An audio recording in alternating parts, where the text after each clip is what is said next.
Welcome to the Irish Hunting Podcast, bringing you all the best hunting, fishing and field sports from around the country.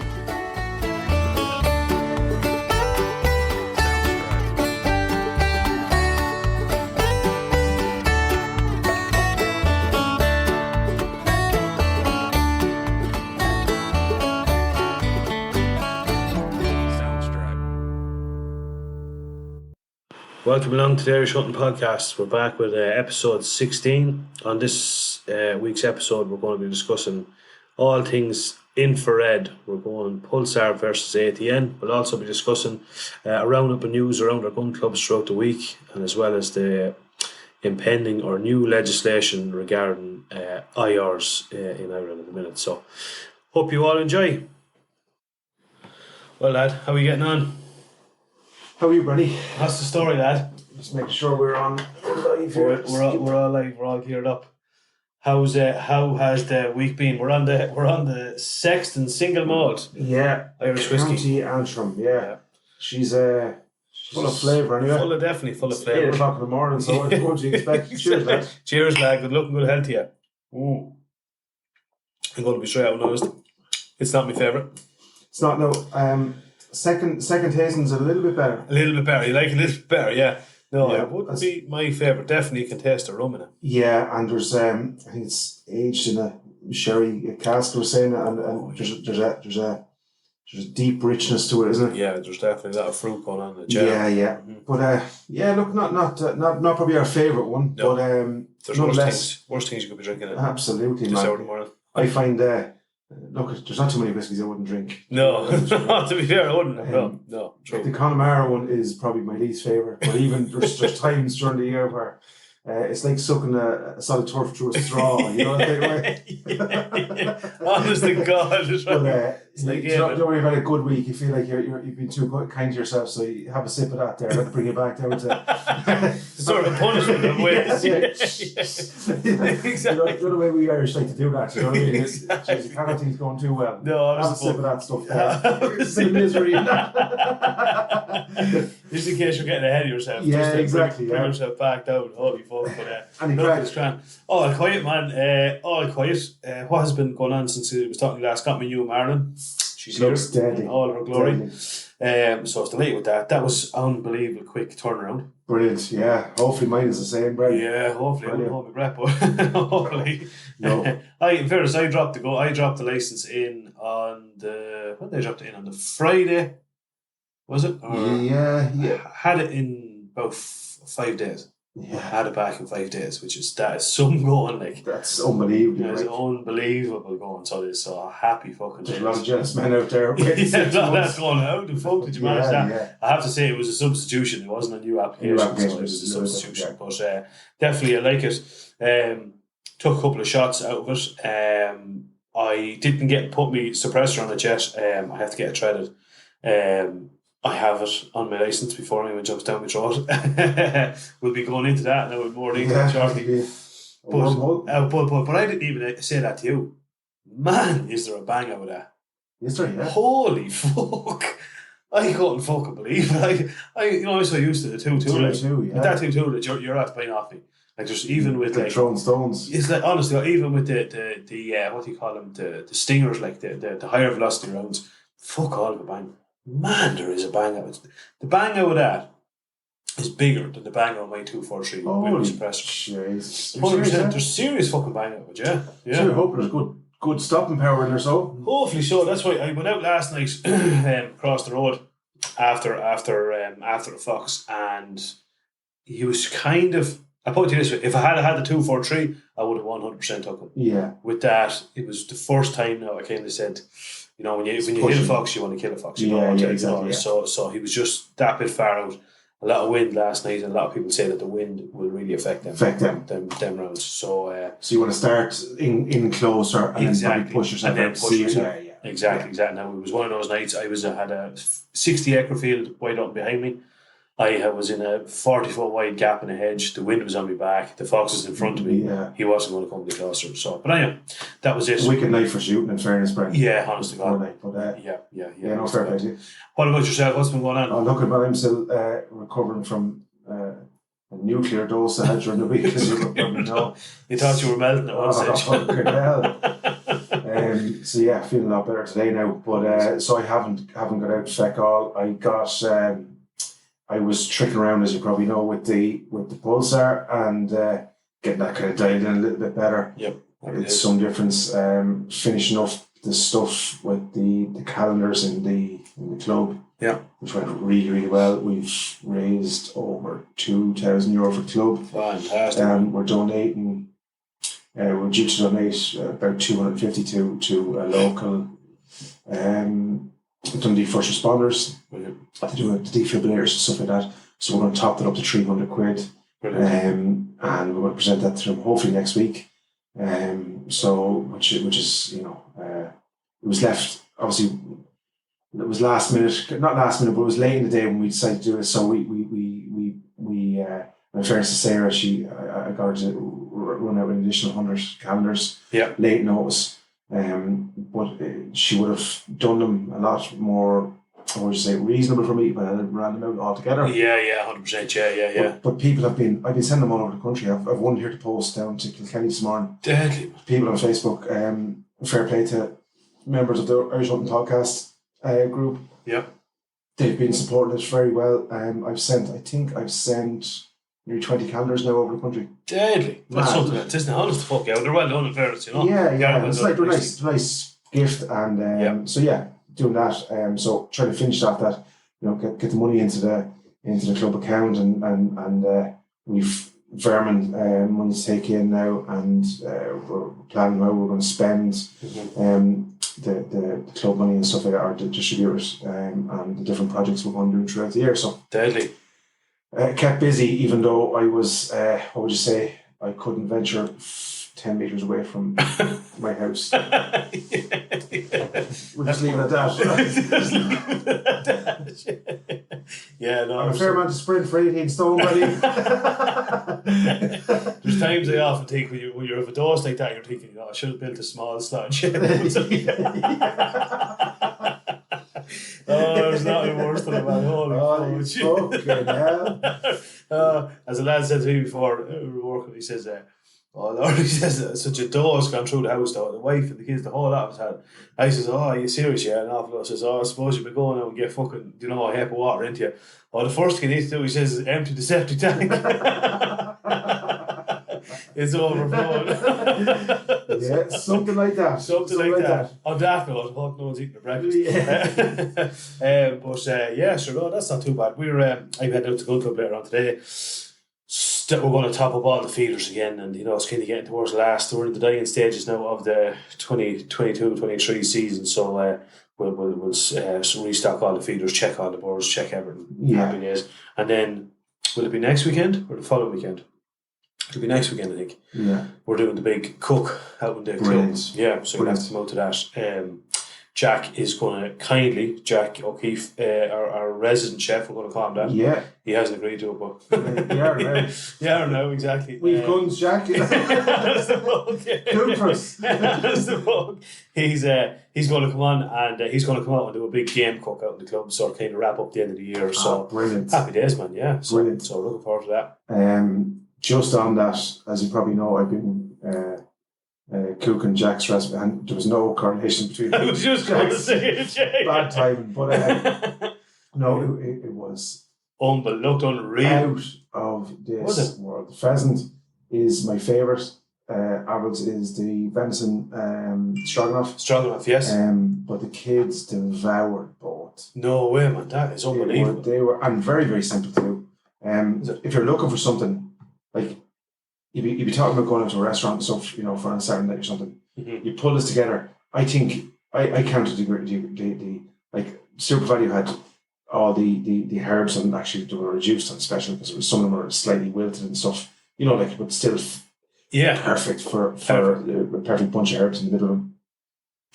I think I bought the ingredients for less than a tenner. Go ahead, too. And I cooked for 1, 2, 3, 4 adults and 3 kids. For no way, are you serious? You know what I mean? But now, obviously, the meat I had myself, but so yeah, like I think in Lidl's there they were doing giants of venison. You could have wrap one of them for a tenner or thereabouts. Yeah. For 20 quid, you was cook for 6 people. You know, so and an unbelievable dish, like you know what I mean. Yeah, it's not beans and healthy. Yeah. You know, no huge amounts of oils or sodiums around. Yeah, exactly. Yeah. Pure flavors, dressings. Oh, it's fantastic. The man knows what he's talking about. Absolutely. Good man, Jack. Yeah, no, in fairness, we got great feedback to that podcast as well. It's great to see so many people using their game meat and genuinely interested in making different dishes and stuff like that. So that was great. I think that's the thing with the use of social media now and stuff. There's a lot of guys were probably no more than myself, but when I started, like you're cooking it probably wrong. Like you're overcooking the venison. That's a big, and I speak from experience there. Mm-hmm. You're with the pheasant and stuff. You're not treating it the way like Jack was telling us. Treating it with the buttermilk if you want. To break down proteins in the meat, and so because pheasant I find it's a little bit denser than chicken because obviously it's a better produced animal. Mm-hmm. So the meat is a lot denser. So a lot of people find it tougher, Mm-hmm. And definitely drier when you're not cooking in the right fashion. So hopefully we've brought a couple of, and we'll be adding to them throughout the year. Absolutely, We'll have rabbit coming into the menu and pigeon and stuff like that. So which we want to do throughout the year. Yes. So happy days, man. Happy days. Look unreal. Yeah. So thanks again to Jack for that, and you'll be hearing a bit more from Jack. I'd say hopefully in the next couple of weeks. Yeah, brilliant. Looking forward to that. She will be great. Let's delve into it. Yeah, ATN versus Pulsar. Yeah, so look, obviously we've both in the studio. So this is my rig, and I have finally got her nailed down. So I'll go through the pros and cons of mine. So so basically the pros of this scope, in my opinion, the I would just say the weight of it, number one. Yeah, absolutely. There's little or no difference between mine and that Vortex scope in terms of weight. Mm-hmm. It, for all intents and purposes, looks identical to a normal scope. Yep. You couldn't, from afar, you wouldn't know it's a digital scope. So it's stealthy, nice and neat. Mm-hmm. The huge benefit, obviously, is the external batteries. There's a built-in battery, and there's an external battery. As you see, I have them charged. So you can throw one in your pocket, have one in the. So you essentially have three batteries, which is brilliant. Yeah. And this one came with an IR, which I didn't find great. No. Yeah. As a matter of fact, I would advise just not to bother with the and go straight for either the likes of the Night XI. Night XI or your Sniper. Your Sniper Hog. Mm-hmm. I went for the Sniper Hog. Versus mine on Wild Hunter. Then I had the old kind of 8 clamp style clamp, and I was getting huge shine back off, not huge, but just poor vision quality off the suppressor. So it wasn't too bad when you went out to over 5 times zoom, Mm-hmm. but from 3.5 up to that, you're getting you've seen it, and you've seen some of the videos we put up. So it was just annoying. It was. So I got this mount. It's an Alex Lebekis mount. Mm-hmm. I think in around $35-40. Happy days. Yeah. It's a quick detach. Mm-hmm. So there's a little clamp 30mm mount there, I think. Okay. And there's quick attach like a mini Picatinny ring, is it? Yeah, and they call that a dovetail. Dovetail, yeah. So quick detach, and then she's adjustable up and down, it's back and forward, slightly side to side, and then it leaves that it's fixed very firmly, and I can adjust the both the IR and the up and down very, very simply. The difference is chalk and cheese. Mm-hmm. And you'll see it on the. I will put up the video. You see, I sent you out the video earlier on. I was playing around it when I was coming to, and I've been tricking around with it. So I've dialed in what my preferred reticles. So I think there's 8 or 10 different reticles that you can choose. The red one, which we put up in the previous video, but leaves quite a big gap in the middle. Yeah. I have a green crosshair now started, but you can get ones with like mini dots on it and circles and all kinds of stuff. And you can choose 10 different colours. So then you can adjust the contrasting of that illumination. So you can take it down in terms of brightness.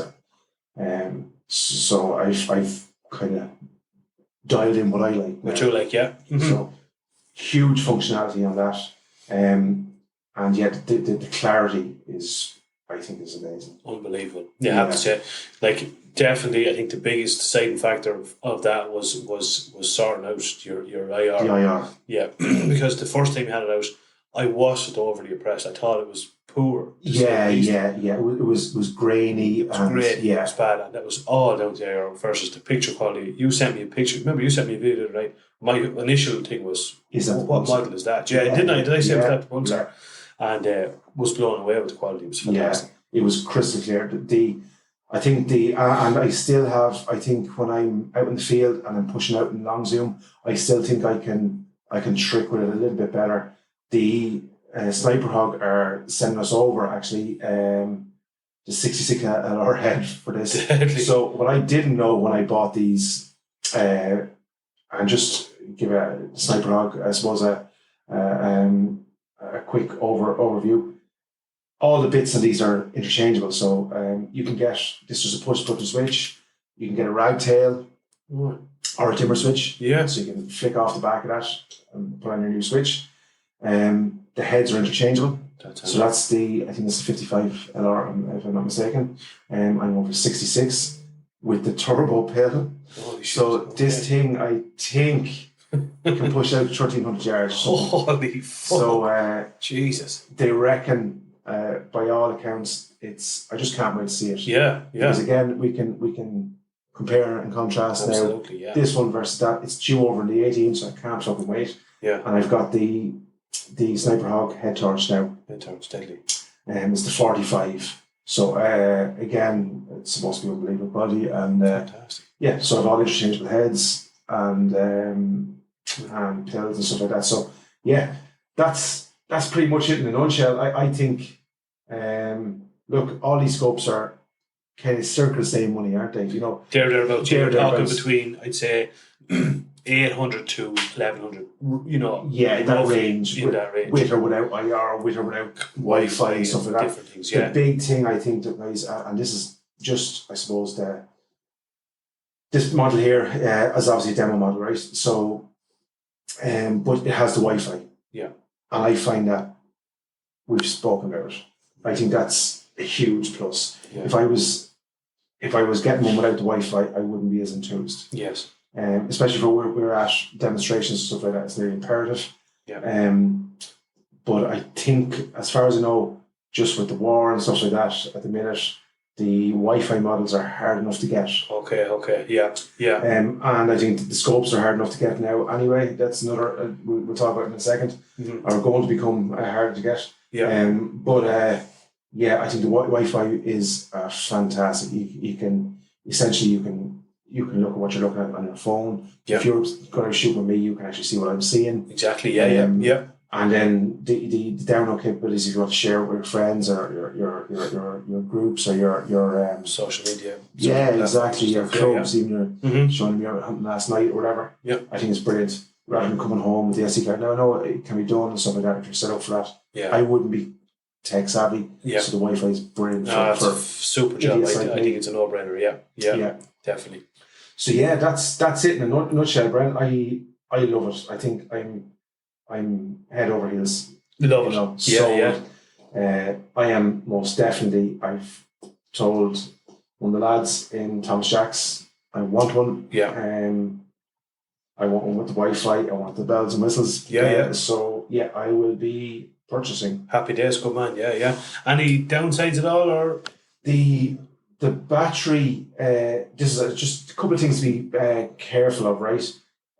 Which I've done when we were out last week, and I was tricking around the field, and you throw it over your shoulder, and you forget to power down. So there's a kind of like a sleep mode. If you press the power button once, sleep mode, it'll still eat the battery. Okay. If you hold the power button for 3 seconds, it'll power down completely and you don't lose battery. Okay.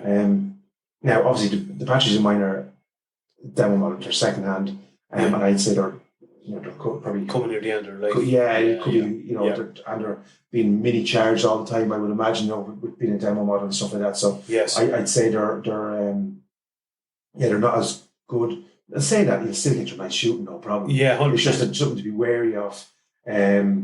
What is the other thing? Oh, the zeroing, which you're going to speak about. Yes, is I did. Stay with us. We'll be right back. Welcome to Untethered and Wanderwise, where adventure has no age limit. We're your co-host, Heidi Brandist and Nikki Mahandro, and we're here to inspire and celebrate women over 45 who are embracing their independence and want to explore the world on their own terms. So that'll tell you. Yeah, it's fantastic. There's one. Yeah, fantastic. The biggest thing I had, I suppose, was getting my 50 meter. Mm-hmm. So I started my 50 meter. I stupidly started at 100, but I had to quite quickly come back into 50, get a 50 first. Yeah. Once you're on 50, the 100 is piece. Yeah. And I would suggest then, again, we talked about this, the tinfoil on your... Definitely. It does a great job, doesn't it? It's just fantastic. And I would definitely recommend 2 people go out and zero. Yeah. It leaves that you can stand beside the gun, ensure there's no wind or anything. Yeah. I was doing it, again, ideally, if you had a table mount, stuff like that, it would be brilliant. But I didn't have it. I had the bipod on top of that. Yeah. Fucking round by the side. That's what I did. Yeah, no, 100%, so, definitely. But I'm within, an inch of, you've seen the group, and so I'm pretty happy with that. But yeah, even for an idiot like me, I was able to do it. Happy days, so, yeah, good man. I think, downsides, what else would there be, Bran? The IR, as I said, was that, but I think that's across the board. Across the board, I think any of the manufacturers that I know of, the supplied IR is 100 yards. Thereabouts. So what I was saying, I think you would probably say the same. Don't bother with the IR. No, go get yourself. Talk to Alex Lebekis or the guys in Sniper Hog. Spend the extra few. I think. What's the difference? I think 160 quid. I think is the standard IR that comes. Or is it 120, 160 quid? I'm not sure. Yeah, well, I know my one, the Night XI, was about 120 quid off Alex. Yeah. And the one that comes on the gun is in around the same thing, as far as I know. So save yourself the 100 quid and go and spend an extra 20, 30 quid. Exactly. The Sniper Hog is a little bit more expensive. I think I gave 150 for that model there, and then another 50 for the IR pill. But that gives me, I have a standard torch if I want. Deadly. I have the IR pill if I want. Yeah. Again, there's Alex there he's only in Mullingar. Yeah. There's plenty of options for you. So that would be save yourself a few quid early doors and a lot of the hassle. So I would recommend as a must an adjustable mount.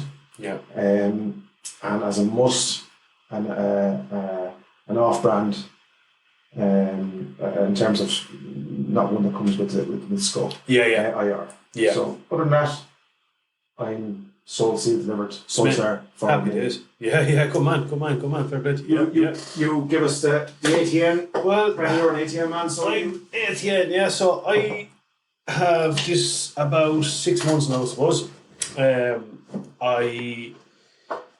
I love it. Yeah. I do. There's no point in saying any different. I am very, very fond of it. I've done a lot of research before I kind of decided to go with that one.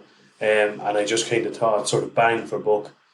For the price range of this one, it comes actually with the IR. It's not additional price for the IR, even though the IR is not great. Yeah. It has a built-in Wi-Fi on this model as well, so there's no sort of extra charge or that for that.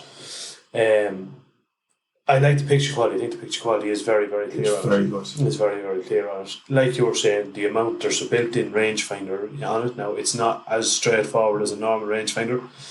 you kind of have to set it, to give it a sort of a reference point. But there is certainly a rangefinder functionality. You can set up multiple profiles, for which is handy enough. You're changing from one to the next. I shot a good few foxes using this now, and she's bang on. Yeah, she was bang on. Even when you thought it wasn't bang on, it was bang on. Exactly. Nice week with that. I thought it was off. Yeah. It wasn't. It was bang on. I have this now on my new 1.7 Marlin, as I say. So I had it on my 243. So I beautiful gun. It's a lovely gun, isn't it? It's really nice. Beautiful. I'm really happy with it. So again, I have a small piggyback Picatinny rail that clamps onto the 30mm tube of the ATN. And on that, I have a quick release mount for my IR. Now, my IR it's the Night XI one. I got it actually off Alex, yeah. And I didn't realise that was where you were getting your mount off. In hindsight, I should have got the same mount as you had off, Alex, because this one, I can adjust the I suppose the not the zoom, I suppose the focus or the I suppose the area of the beam strength. You can adjust that here, and it gives it a kind of a slight left-right function. Then there's a dimmer switch built into the back of it, which is good. But I find I'm always kind of nearly using my hand to push it down a little bit. Yeah. So my next purchase off Alex is going to be one of those adjustable IR mounts. Yeah, definitely. And that'll be used set up. That'll be it. Yeah. Set up and done. She'll be happy days. Then after that, ATN. The downsides to it. And there is a couple of downsides to it. The battery, right now. Every lad's going to say the fucking battery, right? The battery in it is fantastic. It'll literally run for I think about 15 hours. Yeah, it is brilliant that way. But I just think the thing I love about the Pulsar is the option to have a spare battery or two. So I could grab this out, realise shit, the battery's not charged. Well, we got caught one night. We have to be honest. 100%. We were out, Fox running in like a train, like a fucking train, and you went blank. The fucking screen went blank, and that was it. And I was like, "Oh my Jesus Christ!" And then you've no scope. So at least if you had the external battery capacity, you could just bang it in there, and away you go. Whereas I could take this out of the drawer, I could take this out of the safe, have a look at it, and realise fuck battery flat, and then that's your night fuck. Yeah, that's your night sort of band checks. So there's that. The zeroing of it. Now I zeroed this on the 1.7 myself. I gave up on the 243. I had to send it to Mick the Guru because I just couldn't get it right at all. So you sent that to Mick in central ammo. Yeah. Now, in fairness to Mick, as I say, Mick is the fucking guru. There's no point different. He had it in. I have spoken to other gun shops, and I won't mention them, and they wouldn't because it just says no. They're just too complicated. Complicated. But just in fairness to Mick, Mick has it absolutely. Now he had it bang fucking on. Yeah. Absolutely bang on. This time I did it myself. I tried to create a new profile for it, and I was no success. When I'd selected, I was way fucking off. So I had to go back into the 243 one, which was fairly close, and I just renamed it. And I actually had to sort of just drop the velocity because obviously 1.7 it'll drop more. Yeah. So that was that. So on your one, on the Pulsar, right? So basically, and we will do a video on this for anyone that doesn't know. On your Pulsar, you're looking at a target, you're looking at a crosshairs, you're looking at your bullseye and your target, right? Yeah. You pull the trigger, your shot goes off, then you see your bullet hole is just say, for example, 2 inches to the left and 2 inches high. Yeah. And you're still looking through the screen of the Pulsar. Your reticle center point is on bull. Mm-hmm. You take a picture of that screen. Happy days. You bring your gun into your van or into your car or into your house, whatever you want. Line one up with the other. Oh, well, exactly. Line one up with the other. Hit save. Bang. Bang. One shot zero. Literally one shot zero. Unfortunately, the ATN doesn't have that function in a sense. So what you have to do is same thing again. Line it up. Take your shot. Then you have to physically move the additional, say, reticle over to your shoot point. All while trying to keep the original one on which is next or near impossible, unless you've correctly set up. Exactly. It is fucking tricky. I can tell you that. Now I got it done and it did work, and I have a fairly tight group of it. But like that, if they had that set up, that's a fucking fantastic. Yeah, it's brilliant. So again, I'll just explain it. There's a picture-in-picture. Basically, you can take essentially a screenshot. Yeah, exactly. Of your bullseye, and so you, as Brenny just said there, the bullets you're after shooting show up 4 inches to the left. Yeah, your screenshot, it shows up a second reticle. Yeah, and you just bring one on top of the other. On top of the other, yeah. And that's it. That's it. You're done. It's you're as simple as that. Yeah. So that's the only downside of this one. It doesn't actually have sort of that function. Can you set different range then? 50 meter, 100 meter, 150, so you can zero out different. Yeah, exactly. The profile zeros that you can put into it is fantastic. All down to the bullet. The calibers, weight grains, velocities, windage. You can dial in windage and all that sort of stuff on it. Reticle changes, like you were saying. There's a load of different sizes, varieties, MOA dots on it. There's a ton of stuff on it. This particular model is the 5x20. There is, I think, a 3x12, I think, model you can get. I decided, going, I won't say long range, but I'd be hoping to shoot. Well, with the 243, I was hoping to shoot out to 200 odd yards, so that's why I went for the 5x20, just that bit more zoom. In daytime, there's a setting on it where you can effectively disable the zoom, where you can go for maximum zoom, so it can zoom out to 50, 60 times magnification. And in daytime, it's actually surprising how clear it is. It's fairly clear, even out to 50 times magnification. Wow. Yeah, it is. Nighttime, no, definitely not. No, it's not. But look, there's too many that'll do. No, exactly. There's not too many that'll match that. But weight wise, it's actually not as heavy as I had it off. It's funny when I had it off the other day. It's not actually mad heavy. Yeah. And of course, this gun is a hell of a lot lighter than the last. Yes. So it works well. It's a nice little ring. It's a little bit bulkier than the Pulsar, but it is the middle section. 100%. Yeah, definitely. It is wide. But it's probably a little bit more compact on the other side. Possibly, lengthwise. Yeah, I think it's probably because I presume. With the built-in battery, there's obviously a fair number of batteries in there somewhere, so that's why the size is as it is. And one other little annoying thing is the focus wheel on it. Okay, very hard. Have you? Same on the Pulsar, I have to say. Okay, well, you have a feel of that one now. Just tilt it any way you want, and see. You see, there's a little thumb on it there. There. Yeah. You won't grip strength there, Brad. But just let that is hard going, isn't it? Yeah, that was similar enough on the Pulsar. Is I have it? to say. Yeah, okay. I'll just give you a little. Yeah. On the Pulsar. I was thinking we did our just because I'd come to Stilson. I don't know why that is. Yeah. But like that. So if you're out in the middle of fucking. Now, as I'm saying that, the Pulsar's far easier, Brad. Yeah, is it? Yeah. Look, just take a little. Yeah. Still stiff compared to. This is it here. Yeah. Just that's a lot easier. That's a lot. But it was a little bugbear. I thought it was even like compared to yours, it's a breeze. You know But still, it's not like your standard scope. It's a little bit stiffer. And I find from day to night mode, which is not a big deal, what they don't want you doing is switching from night to day mode. It's right beside this one here. Okay, yeah. That's a lot stiffer. Which you can understand why you don't want to be switching between when you're going to try and focus. So 100%. Look at. Jeez, that is very stiff. Serious stiff. In fairness, yeah, it's hard, and it's kind of made tricky when you have your IR on because you're trying to pinch it and focus it. Yeah. It is. It's pretty. So hard, look, that's probably the pros and cons of both. Yeah. Would you swap it for the Pulsar? We're going to have to do a night.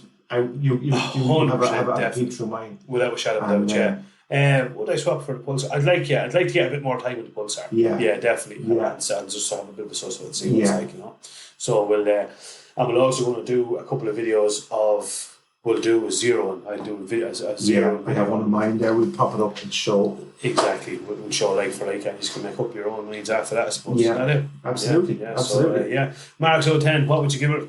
Oh, geez. I think all in all, I have to say, Brenny, 9 out of 10. 9 out of 10. The few bits I spoke about. Yeah. And look, they're not like I am a huge fan. Yeah. You probably share that. I think I think they've nailed it on this one. Yeah. The little bit of the small thing would be the battery and what else was I saying there? Something else was a little bit the DIR. DIR, again, yeah, I think that's across the board. Exactly. So yeah, 9.5 out of 10. Yeah, 100%. Yeah, no, I'd probably be, I'd say around a kind 8 out of 10. I'd say.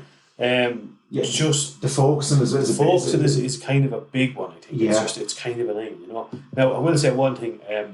We've been talking to Joe Barton from ATN.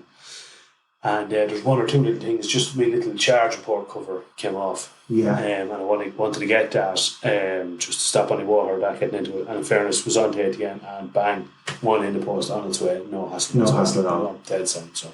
Yeah. And the zero is a big enough thing, Brendan, isn't it? Like for people who are starting in night vision, like say myself, or as you are. Yeah. Look, it's good to have Mick is only across the road from us here, which is brilliant. Mick is he's as well as he's a gun dealer and he sells ammo and all this stuff and that, but he's a real kind of gun nut. He won't just sell you.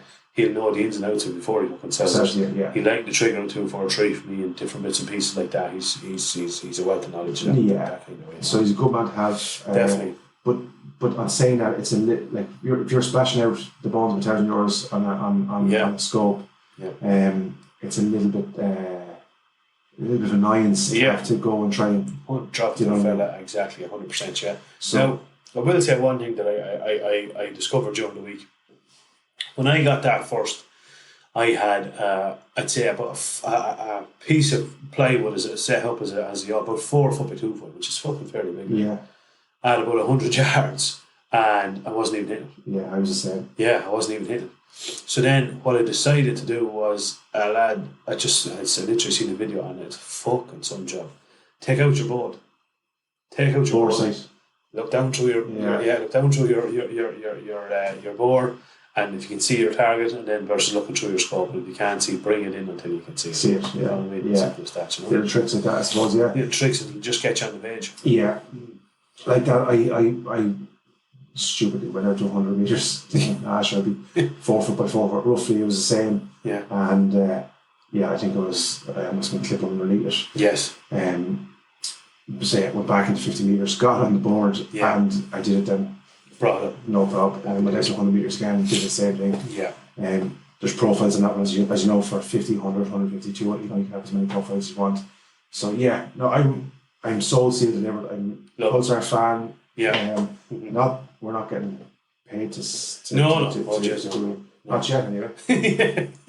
Checks in the post. No, but literally they're two very good scopes. Similar money, similar quality in terms of picture quality, etc. Absolutely, yeah. Just they're the pros and cons. Pros and cons, 110% without a shadow of a doubt. Which I suppose will bring us on to our next subject, which is there was the future of night vision, IR, etc. So I put up a post last night, as most people say. There was method in our madness, so we put it up, because contrary to what there's most definitely, especially in the hunting community, there's experts. They're very unwilling to share their fucking expert opinion, up to the point where we ask a question. So we wanted to get the conversation going because we've been informed, and just to put context, we've been informed that there is obviously there's legislation there from 2009, which we put up on our so check it out on the Facebook, regarding scopes and light assisted scopes, etc. Now it was all very grey. I think we'll all admit to that, even though some people say, "Oh no, it's as clear as." But if you're in the hunting industry and you're saying it's clear as day, I can guarantee you there's people manufacturing these scopes who find it grey. So if you're crystal clear, you're in a minority. 100%. We're in consultation with some of the biggest manufacturers in night vision scopes. Absolutely, we're in direct contact through the podcast.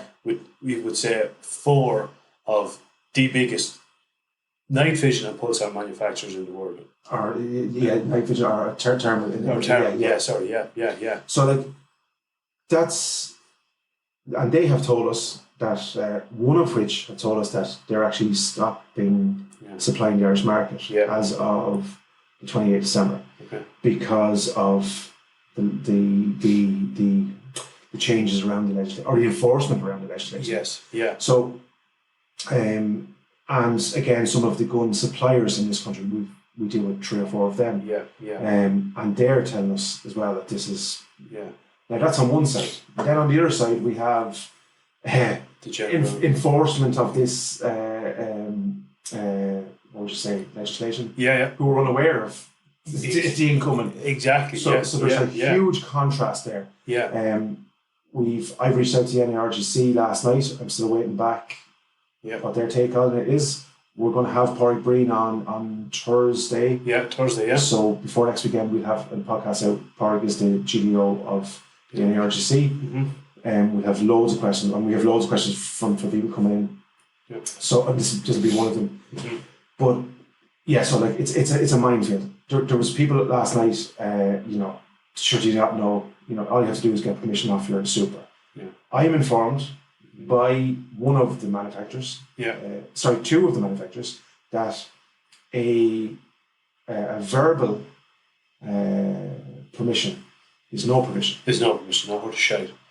Take, for instance, which was said to me, you're out shooting foxes. You clip a horse or a cow inadvertently. I'm just taking this, we know it'll never happen to me, right? It happens. Of course it happens. That's why that's why we're all members of the NARGC. You go to court, you're standing in front of a judge, you're out shooting with night vision. Where's your permission for that? Oh, I got permission from super. He says he didn't. Your fault. 100%. So 100%. We've gone through the application which we have here. Now, this is Form FCA1, which is amended March 2020. What we would like to know is, because it's that long ago since I applied for my right. Absolutely, same. I have the little S on mine for silencer. But on the bottom of section 3.2, tick appropriate if relevant. Silencer, sites, other specified. So, obviously, it's apparent now that both boxes should be ticked. What we're looking to clarify is, was this little box here back pre-2020? 5, 6, 7, 8 years ago? 100%, second thing is, if this box is ticked, how does it show up in your license? Does it show up as a double S? Does it show up as an S or T for thermal? I don't know. But we'd like that clarified. 100%, or does the S cover both? That's one thing. The second thing, I suppose, is if you don't have that ticked and you have your license for your rifle, does it now mean that you have to go and create a brand new application for that scope? Which seems ridiculous on the license, on a gun that you already have a license for. Now, it's my take that we're getting, there's people afraid to message on Facebook, because of the backlash of some people. That's not what we want. We want it to be a forum that people can openly discuss and educate. That's what we're there for. 100%. With people saying, why are you highlighting it? The reason we're highlighting it is because there's people going to get in bother about this. We don't want that. We want this is a time, again, we need everyone to come together. Create solutions, not problems. 100%. And again, I would definitely specify, we ain't the ones highlighting it. I can guarantee you, if you haven't heard about it yet, you are going to hear about it. This is every gun dealer, optics dealer, manufacturer in the country has been contacted and saying, there is, this is what's coming. So, as well, there's a bit of uncertainty as well. Is there a new is it new legislation coming in where there's going to be a new process? To do you need to formally apply for a separate licensing or a separate permit for the use of IRs or night vision? All we could do was, I have the stamp on my license, but we both contacted our firearms superintendent just to let them know, are we okay to be using this? Do we need to do something else? What's the story? At the end of the day, we all want to do everything above board. Absolutely, we're advocating that. Absolutely, people in the hunting community obviously want to do, but there is people they're after splashing a couple of grand on a piece of kit. They're now in a limbo. Do they put up on the shelf and wait till a new application or their renewal of their application. Yeah, 100%. To tick that box. And that's probably what we want, just to clarify. And there's, one guy said, like, why are you highlighting this? You know what I mean? It's only become an issue. We're informed by, again, another one of the manufacturers said to me yesterday, I had a conversation about an hour from him. He was saying that basically what has happened, in his opinion, is that customs were letting these, because probably the last 2 or 3 years, there's been a huge development in night vision and a huge upsurge in, because across the water they're fully legal, you know, and across the border fully legal. So what happened, obviously, there was a huge uptake in the last couple of years here. Customers were seeing these and were letting them through because we're only coming through on singles and to just put them down to standard scopes, or probably didn't know what they were dealing with. Obviously, there's a large quantity coming through the country now. There's suppliers all over the country. They can get, supplying different brands, different makes, all. So as they start to see these coming through, next thing they highlighted it. Yeah. So now the guards probably have panicked, and said, hold on a minute, put the brakes on this here till we know what we're dealing with. Yeah. They're already swamped over with, protests and all kinds of stuff going on. And we all know that the firearms section of the Gardaí is under-resourced. Well under-resourced. And they're under pressure, as we all know, because we're waiting months and months and months for standard application. So this is going to be another add-on to an already swamped section of the division. So I see it getting worse before it gets better. Yeah. So what we're looking for, number one, is we need the NARC to get behind this again, clarify it for all the members, and I think fight for a far more streamlined version. This should be something that you could go on your application, your firearms license, in my opinion, should be online somewhere. Yeah. That you have no different than your NERGC license. You can go on and you have a profile, and then you can amend it or seek to amend it. Seek to, you know what I mean? Yeah. Tick a box, and a super can look at that online, and you know what I'm saying. She's 20 of these to look at. Yeah. Yes, I'll grant it, or no, I won't. I won't. Yeah, 100%. You know what I'm saying? Want further information? Upload it. Picture of your scope or the model number. It should be like. We should be going away from this. 100%. Printing out 20 pages, sticking a photograph here with a piece of sticky tape, and this goes into an office that's thronged with lads coming in, fucking stuttered, drunk trade. Yeah, you know what I'm saying? Like, absolutely. I'm dealing with shit. This is ridiculous stuff. Like this, I put the fucking hand up here. Right, this is not number one priority for Gardaí. No, it isn't, and it shouldn't be. No, in fairness to them, they're fucking under-resourced. They're out there doing their best. This is, to be fair, it's probably a fucking nuisance to them. To be fair, but unfortunately, we depend on them because to process it, to give us the license. We don't want to be in there fucking night. We know that more pressing things to do it. So I'd love, and it'll probably never happen, but I would love if to meet with some of them and to come up with the wider hunting community in Ireland, to come up with a more streamlined setup that benefits them, benefits us, benefits firearms dealer. Yeah. It's all a win. We're not looking to try and sneaky to get something by a guard. We're certainly not trying. We're just trying to make everything more streamlined, straightforward. Yeah.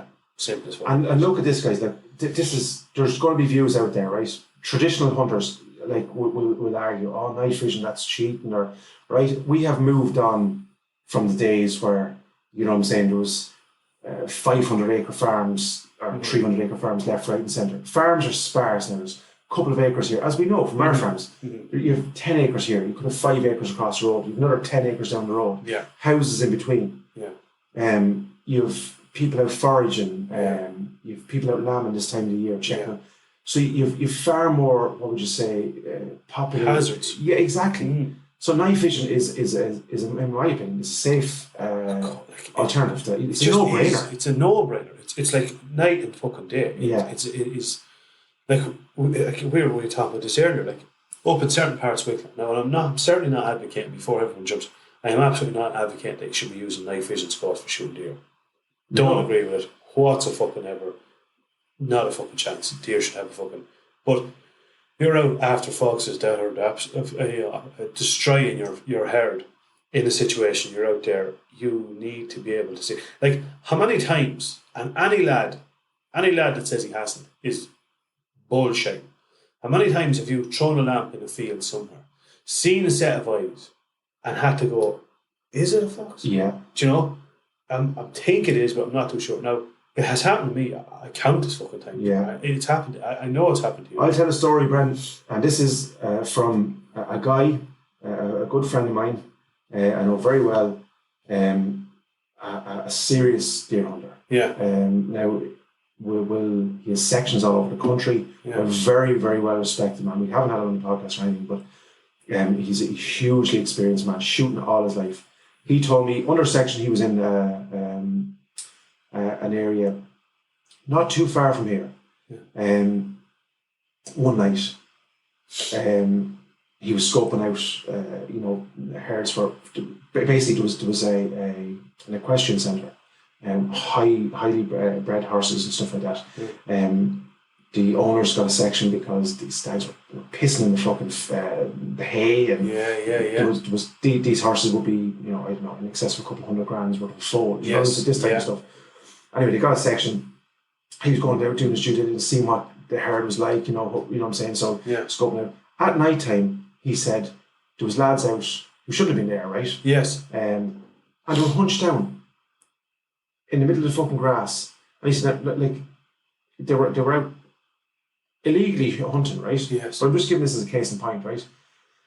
Illegally hunting, and he only caught the glimpse of a pair of eyes going in a torch. You know what I'm saying? Yeah, yeah. Now, he wasn't hunting on this particular night himself. Just to say that he was, as I said, he was out just scoping out the herd and sizes, etc., etc. Yeah.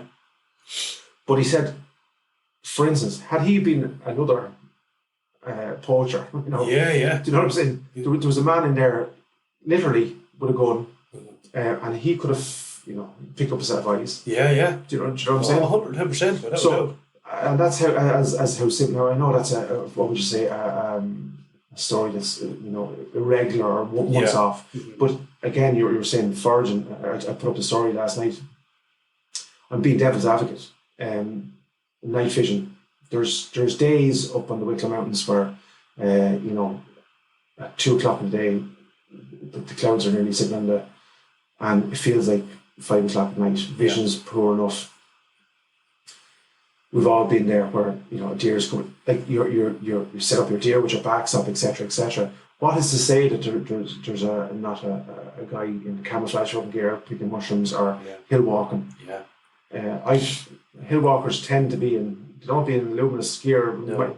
You know what I mean? The bland colours blend in lovely with the landscape. Yeah, exactly. Because trekking gear tends to be that colour. You know what I'm saying? Absolutely, 100%. Yeah. So, like, if I would be again, probably say to yourself, I'm not going to use it for deer hunting. Obviously, it's illegal anyway. But nor would I be advocating. But as one of the manufacturers, now obviously they're vested interest in it. But would it not be better if that deer is going to be dispatched anyway? Yeah, it's safer. Do you know what I'm saying? Yeah. It's safer. Yeah. It's not a case that we're shooting a protected animal. Wicklow are overrun, and I have it from through the grapevine, as we say, right? Okay. That some of the bigger culls in this country are done using thermal. Okay. Right. Because it stands to reason. If you're in some of the bigger parks, let's say. Yeah. Or some of the bigger, national, where there's people roaming freely. Yeah. And we're not going to mention any particular ones. But within them culls, if there's large quantities of people tending to be, you could have, as I said to you yesterday, you could have or social. You could have one part antisocial lad drinking under a tree. You could have another couple courting over on the other side. You know what I mean? Yeah. You could have extramarital affairs down at the far end. Just what to be seen. And you could have a jogger in between. So how are them animals going to be safely dispatched? Yeah, absolutely. Yeah, Other than I would say that there's not a case ever for to say if you take it in take for instance Phoenix Park. Yeah. Sure, Jesus Christ, you've tourists, you've people taking photographs, you've people out there from early morning to late night. So how are you going to be fully sure that that's a safe shot? Without a shot. 100%, man. Without using either night vision or thermal. Absolutely, So I'm not saying that they're doing it, right? No. But what I am saying is that I think it'd be stupid not to. Yeah, definitely. It'd be much safer. Absolutely. Much safer, absolutely. Yeah. So just, I suppose, just playing, and I know the argument would be, oh, that's not hunting, you have to give the animal a sporting chance. The animal doesn't have a sporting chance. We're shooting with rifles, guys. They're on 4 hooves, you know? If you want a sporting chance, start running after the deer. Yeah, exactly. Run after them. Do you know what I mean? Yeah. I know, 100%. Definitely. But anyway, that's... Yeah. I just think, I'd love to hear... I just love to see you. Yeah, like that. Exactly. Quite right. There was a lot more of them coming into the country. Oh, we better clamp down. Like, what? Like, do you know what I mean? Why? Like, it just doesn't make sense to me. Why? Do you know? There's a lot of other stuff coming into the country, and you know, like I just can't. It just doesn't make any sense to me. But we just, I suppose, at the end of the day, what do we want? We just want clarity. If we will, and we are going to be talking to one of the firearms superintendents now in a couple of weeks. We're just trying to get it's busy. We're both full-time jobs and trying to, you know. Yeah, and then him as well is snowing under as well. So exactly. It's hard to just tie it all up, but we certainly will. But what we are going to be certainly asking for, and we're putting it out there, if anyone has official clarification on this, the likes of us or anyone else is out there that, now we know we have them on our, but if you're at home now and you have your gun license, you're like, geez, I don't have an additional on this, and yet I'm using an IR, night vision. How do I legally what do I have to do to go, all right, I'm legal, I'm sound, or I'm covered? Yeah, like is the national protocol as is being stated, you just get permission from your super? Yeah. You know? Yeah. Is that it? Is that it? I have no. Has the legislation changed? Yeah. Or is it a fact that it's always been there, but now they're going to really enforce it? Yeah. You know? If that is the case, it's a grey area, because you look at your application form, it just says scope. Yeah. It doesn't mention anywhere about night vision. There's no tick box for that. Yeah. So it's just a lot going on. We just love to have a bit of clarification, I suppose. Yeah, look, I think that is the biggest thing. And we want, I think what should happen here is a representative from Garda Síochána in terms of the firearms department. Yeah. Members of the NARGC and Shooting Sports Ireland are. Yeah. Sit down and try to come up with a we're in the days of modern technology, a more streamlined version of this, lads. Absolutely. Like, we're all, as citizens of the Republic of Ireland, we're entitled to a firearm. Yeah. You know? That's the first, I think it's the first or second. Yeah. So, like, we're entitled to it. If you're up the north, right, the prerequisite for owning a firearm is you have to be a good citizen. So, in other words, no criminal record. Yep. You go in and you get a firearm. It's granted. I think it's a pretty simple process. Yep. Down here, we already have a couple of add-ons that you have to do a competency course. If you want to shoot deer, you have to have your HCAP. HCAP, yeah. So, you then have to satisfy, you have to have landowner's details. You know, that you permission to shoot on. Yep. And so now you have to be a competent owner of a gun, so you can use, dispatch animals humane, etc., etc. So there's things that our counterparts across the water or up north don't have to have. On top of that, now they're now looking for further that you need further authorization to use night vision or thermal. Yeah, like I think it's just it's crazy. Crazy. How many guard hours will be taken up just by this? Yeah. Just by this. Do you know the amount of people that are going to be sending applications now? It's horrendous. And on top of that, Brendan, I know what people are saying when they're listening to me and advocating for night vision thermal, right? I'm not advocating for deer hunting, right? That's not what I'm saying. I'm saying that people who are going to shoot with night vision thermal deer are going to do that anyway. They've no HCAP. A lot of them don't have a license. Never mind. You know what I'm saying? Yeah, so they're going to do that anyway. And they should be reported and taken, right? 100%, yeah. Boxed off, right? Yeah. What I'm saying is for the people who are doing it legally, you know, like if you're me and you take 2-3 deer a year, one or two for the freezer, one for family and friends. Yeah, absolutely. You know what I'm saying? And we might throw one into the game, right? Mm-hmm. So we cover the cost of our fucking ammo, just about. Yeah. And nothing else. No. And there's thousands like us. If that animal is going to be this, like if for argument's sake, if I was shooting with thermal, am I going to go out and shoot 20 more deer next year than I shot? No, absolutely not. You can only fucking shoot. Well, definitely us anyway, and I kind of hope it's kind of a broad. I think it is. I hope it certainly is. I certainly think that it is, but I hope it is. We only shoot what we use. Absolutely, 100%. If I went out this morning to get a deer, and there was a nice size hind there, and I shot it, right, and I'm coming home, and on another property I see 2 more in there. I just go. I'm not going to. I don't physically have the capability or the time to process them, or I don't have anyone that I could give it to. Yeah. But aside from obviously yourself for that, what I mean? If you're just hypothetically speaking, if you're for what am I going to do? I'm not shooting for the sake of fucking shooting. Yeah, exactly. He might be there next year. Yeah. Do you know what I mean? That's as simple as that. Simple as that. And as well as that, I'd just like to say as well, I'm just thinking about it here in my own mind. So we're both gun owners. We love guns. We do. We've a genuine. We both like guns. We love all aspects of hunting, fishing, shooting, all that sort of stuff, right? So I've got me guns. I've got me fairly fucking serious, more than yourself, fairly fucking substantial, non-run-of-the-mill gun safe, bolted to the fucking wall. I've got all my separate fucking ammo boxes, separate lockable compartments, trigger locks on all my guns, all my bolts are removed from my rifles when they're not in use. I've got 24-hour monitor alarm systems on my house, electric fucking gates, internal. I can do them all. I've everything fucking dogged, the whole job, not the exact same as yourself, right? And now I'm doing everything by the books, absolutely every single thing that I can possibly do by the book. And now I'm kind of going, fuck, I hope, am I covered with that? Yeah. I think I am. It's on my license. But am I going to, is there a possibility now? Yeah, there's additional pieces of requirement that I'm not fulfilling. I'm trying to do, we're both trying to do absolutely everything above board. And we're getting private messages, lads. So for all the people that are going to be messaging, the 2 lads do not know what they're talking about. We're getting messages like in the hundreds from people saying, lads, can you clarify that? I wasn't aware of this. For every one person, I guarantee that for one lad said it's as simple as, trust me, it's not as simple as one.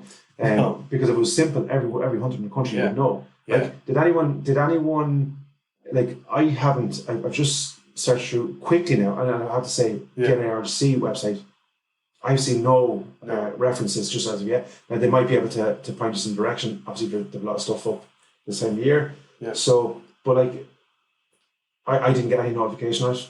No. Or any impending. And it seems like that, especially in the hunting community, legislation and changes, even within the different types of birds and stuff that we can shoot throughout the year, it changes, and we're the last to know about it. Do you know what I mean? Yeah. Like, why aren't we standing up, standing together on this? Not again, people are trying to pit each other one against the other. It's rife within this community. Rife with it. We were talking off air, we were laughing. Deer hunters. Did you see any deer? Oh, Jesus, didn't see a thing. Yeah. Do you know what I mean? It's all cloak and dagger, because nobody wants to. And that's fair enough, right? Yeah. But it's full of that. I'd love it to be a bit far more inclusive. There's plenty of deer out there for everyone to shoot. Absolutely. And everyone to enjoy a bit of venison and stuff like that. It should be far more inclusive, far more helpful, and there's hugely helpful people, as me and you have both been lucky enough to come by. But for everyone, we were talking, one of the men there, brilliant story about salmon fishing, and his experience with a salmon fisher, and the extent of his help went to how would I go about the river. That was it. That's a truly Irish river. That's the folk. It's like the old deer shooting. Just fucking hell, where'd you shoot him? The neck. Exactly. It's always that old fucking thing. Give nothing away. That'll be after my spot. That's the fuck. Yeah. But like on this particular issue, lads, we probably need to come together again. We've been advocating it. This is the reason we set up this podcast. Try and bring people together. Create a meeting. When we throw up a question, it's not because we don't know the fucking answer. A lot of times it's start the discussion. Yeah. So just for all the lads who think that we're sitting here kind of off the cuff throwing this stuff out, we'll be getting messages from people asking us, and on that basis then we'll create a discussion. Yeah, absolutely. And it's to educate and keep people in the loop. Social media that's what it's designed for. 100%. Yeah, sure, that's what, and again, that's what. Even apart from social media, how we set up this and we set up our page for that purpose. Yeah, can't specify that enough. If you're on there, we'd ask you, don't put up something for the sake of it. Don't put up something there that you wouldn't stand toe to toe with me and Andy. And say it to our face. That's. I think we talked about that. I find we weren't social media gurus. No, definitely not. Right? No. And I find it difficult, I suppose, with the word, when somebody says something to you in a way that they wouldn't fucking say to you, I can guarantee it if you're standing in front of me, do you know what I mean? Put this up. Do this kind of I am not your bitch. You know what I'm saying? Do you know what I mean? No. If you want to slave, you're in the wrong fucking spot. You know what I'm saying? That fucking doubt. So that's a look, and we'll probably get a little bit more acclimatized that, Brendan. Argument. You might. We both step in when I'm getting a little bit vexed or something. Yeah, exactly. And vice versa. Exactly. Try and calm the situation. Look, that's it. We could talk about it. We just want a bit of clarification, guys. If there is new legislation in and there's a new licensing requirements, how do we go about it? What do we need to do to keep you happy, keep us happy, keep everyone taking over, and keep everyone moving forward? Yeah. Simple as that. Simple as that. Next. Yes. Before we go on, we'll talk about the club gear, I suppose, the last bit, but we'll talk about a post that was sent in to us from a good friend of the podcast. I think he was on radio. Yes, I haven't actually heard the interview yet, but he was on defending the I suppose a vermin shoot down in Kilkenny. Yeah. And it was hit by some of the hunt saboteurs. Yeah, so we broached this before Christmas. I think they were in Connacht throughout the year. So when we say saboteurs, these are guys that, and women that come in with balaclavas and stuff on and bang tins and stuff. But I've posted a few things on our page. They're highly aggressive. A lot of them. Very aggressive. Yeah. They're utilising the fact that we are carrying a firearm. Yes, against us. So in other words, if you show any form of what they deem as resistance or to their beliefs, you're the aggressor because you have the gun, and you're now in full view of the law. Yes. So they're posting. I think we'll throw this up on the page. They managed to isolate some of the hunters and intimidate them on leaving. Yes. So this is a vermin shoot, guys. So this is they shoot grey crows, magpies, pigeons, feral pigeons, stuff this time of year. It's on a quilcha. It's must be on quilcha lease because I think they've obviously got permission from quilcha.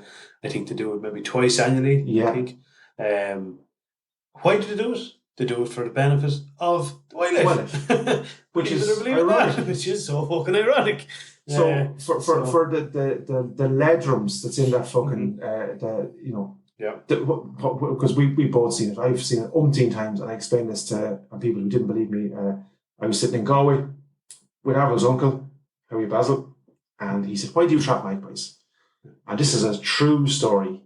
And he said they're beautiful birds and majestic, and they are. They're lovely to look at. That's probably why they were imported. They're not native they're not native to England. Number one, I think they were Oriental birds brought over there.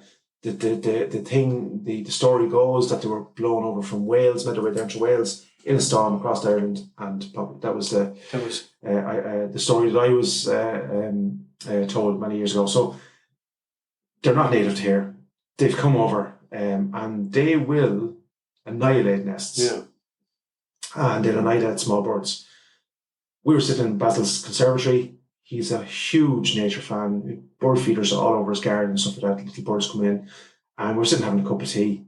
And true as I'm sitting here, a magpie came down and speared a little bird on the bird table. No way. And I said, That's why I trap magpies. Yeah, 100%. When people argue that's nature, unfortunately, they as far as I know, they have very little predators. Yeah. Magpies, so they thrive. Yeah.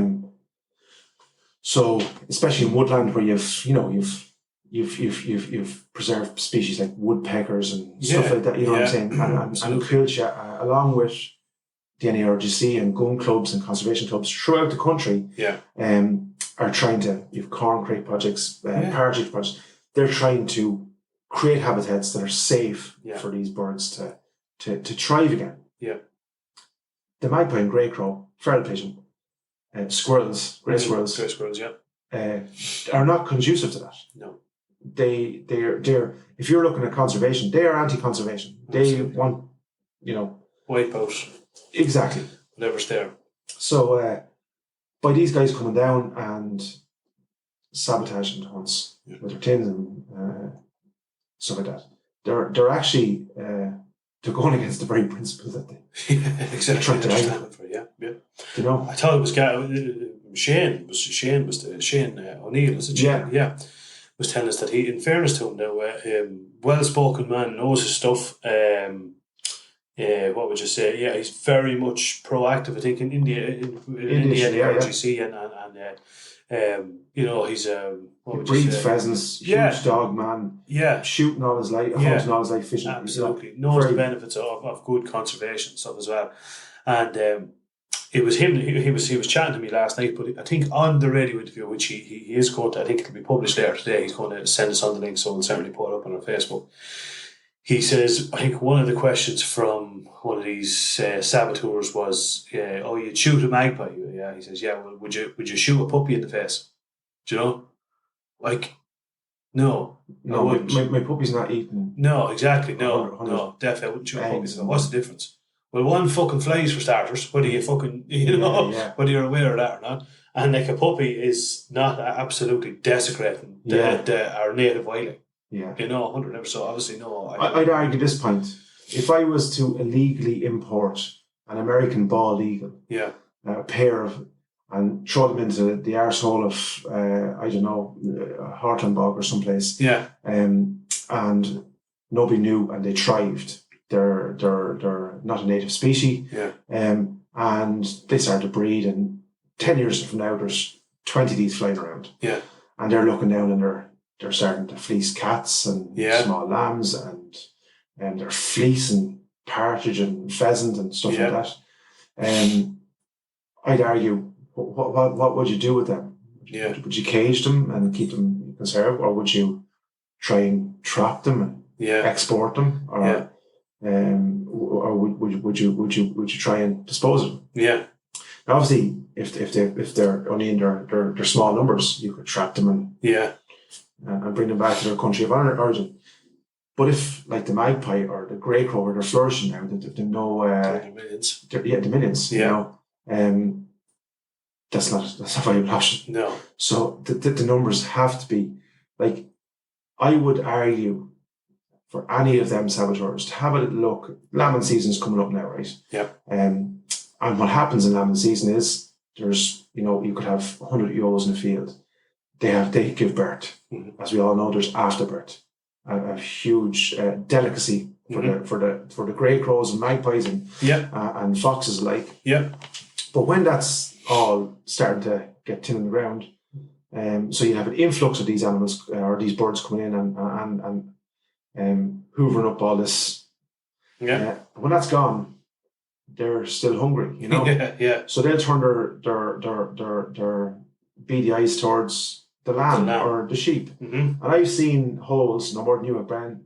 €2 coin, bored 1.5 inches deep in the back of a sheep or a lamb. I've seen a lamb going around with no eyes. Oh man, I've seen yours go around. So sitting in the field, both eyes pecked out its head. Its head, Mm-hmm. And from nothing more than an overpopulation of grey crow, magpie, and foxes. And that is the truth of it. Whether people want to believe that or not. That is the hard truth. People think, we should live in a world where everyone should run free. Well, they're not going to run free because one will outgrow the rest and will kill everything fucking else. Yeah. So that's the harsh reality. That's exactly the type of fucking system that we live in. Yeah. And that's and we're not looking for a pat in the back. We're not looking for just thanks lads, fair play to for looking at. We're certainly looking at that. But what we're certainly fucking not want is when we are expressing our right to protect our native wildlife, our way of life, for these people to go in, I think it's okay to harass. Yeah. Intimidate with balaclavas now. Yeah, balaclavas, man. Holy divine fuck, like. Oh, I'm telling you now, if somebody approaches me with a balaclava, I will take that as an act threat of threatening behaviour. I believe that you should be able to defend yourself in that situation. Well, of course, we have a gun. So what I would be advocating here is, why don't, when these hunts are going on, you know, the vermin hunts, that non-armed members of gun clubs go down and surround as a safety measure. Stop people going through them woods. Exactly. Well, that is a big safety thing. Yeah. Seriously, that is a safety thing. So, and contact the Garda Síochána and say, look, we're here as to help stop unintended. That's a safety measure. Yeah, 100%. So meet and the said mentioned can wear balaclavas like their counterparts. Yeah. Do you know what I'm saying? Yeah. Now I'm not advocating violence, but I'm saying, like, how would that be met? Yeah. You know what I'm saying? Would it be met as a threatening behaviour, or would it be met as, like, I don't know of any person that can, if somebody walked up to me in the street with a balaclava on, man, I would take that as a case that he or she is about to rob me. 100%. And I'd be in fear of my life. Yeah. You know? Yeah, without a fucking doubt, So if you're in fear of your person being attacked, or you should be able to defend yourself, in my opinion. Yeah, 100%, yeah. And I have to say as well, on that, just seeing the video from that Shane sent us as well, and I have to say hats off to the lads that were on that particular hunt. They were very, very professional in how they conducted themselves, and they just basically just walked off. They just literally... That takes some calm, Brent. It does take serious calm, and it does 100%, but at the end of the day, like you said, it'll be theirs against it. You have a firearm. Yeah. You're wrong straight away. Exactly. All it takes, if you show any type of aggression to them, straight, you're going to be gone. It's no different than we've all been there when you're coming out of a nightclub or something and the bouncer's sober and you're a few pints in you. Yeah. No matter if he could kick you in the arse, as it's happened to me, and to try and but you have a few pints and you're wrong. Yeah. If you're going, you're wrong. You're wrong. 100%. Yeah. So, the ultimate thing, Brent, here is, what are these guys after? Are they after like a rewilding of the country? Is that what they're after? Well, then their crops are going to be.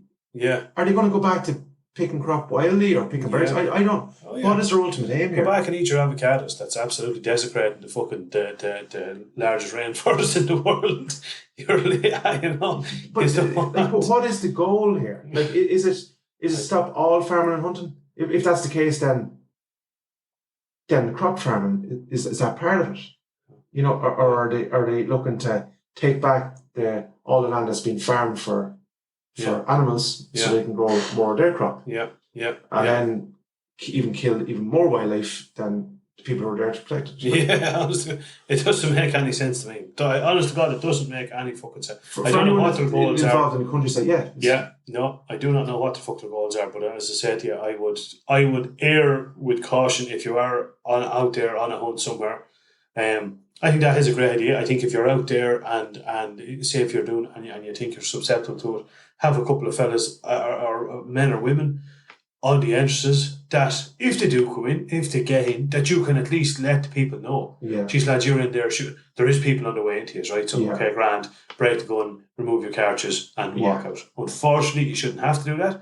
But that if that reality does happen, you're better off to just that's just the way to do it. Well, I think, and I'd be reporting to the Gardaí straight away. Yeah, if there's people, like the guys' club notices that there was going to be a hunt there, like you know what I'm saying, for safety notices and stuff like that. Yeah. So they did everything by the book. Oh yeah. So in my opinion, if they have lease to do what they're doing, well then they should be protected by the Gardaí. Yeah, to do it. And these guys, anyone that shows up with a balaclava, with any kind of an implement in their hand, should be seen as an aggressive absolutely. And should be dealt with accordingly. Yeah, absolutely, man. 100%. Yeah, definitely. Yeah, but so just be watching out. They're obviously out there. They could be listening to this. If they are, how is? We know these are there. I'm going to hound the fry. Exactly. Yeah. No, we're not trying to get into antagonising situations. No, but look, you have to understand where we're coming from. Absolutely, 100%. If you want to have a valid discussion, and you want to advocate the banning of all hunting because it's barbaric, etc., right? Well, then farming and all has to go with it. Yeah. But you're farming and ours. Yeah. So we go back to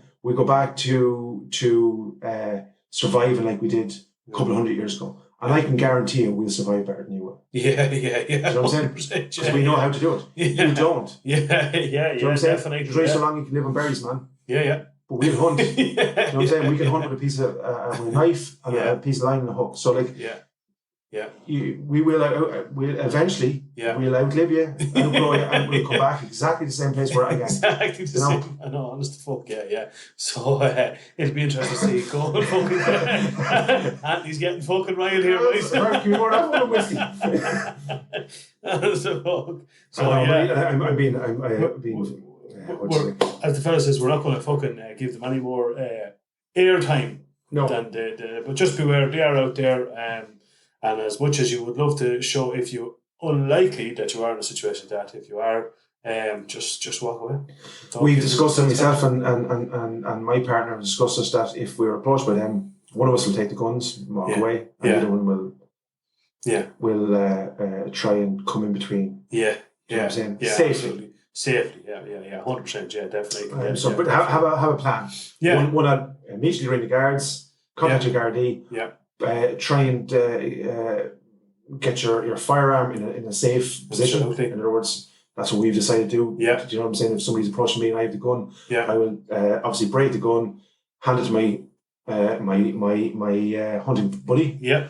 And then I will try and discuss the situation directly with. Absolutely. Or vice versa. 100%. That's our plan. Yeah, because the last thing I'm just going to say that their ultimate goal is they want aggression. They want you to fight back. They want you to get your firearm taken off. Exactly. So don't go down that. All right. Last thing, club gear. There's we've Sarah in Studio Print in Clane has. We're all modelling here, lovely. Yes, beautiful hoodies here. You were never out of these brands, so okay. They're definitely good quality because we live in them. We fucking live in them, exactly. Yeah. But yeah, like people are.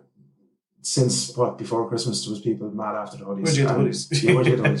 Where did we get one? Yeah. And we had little or no interest in well, we just hadn't. There was loads of other stuff going on, but we got a few designed for the IHP 24-hour challenge as prizes and stuff like that. And I know Kim Gatton, who was mad after one last year, she's getting one. Yeah. So she's delighted with that. But further that, we've been getting messages. Where can I get one? A girl actually messaged us yesterday morning, that she's looking for a Valentine's present for her husband. Oh, cheers. Do you know what I mean? So deadly. Yeah. We've two going to Australia. I'd say, two to Australia.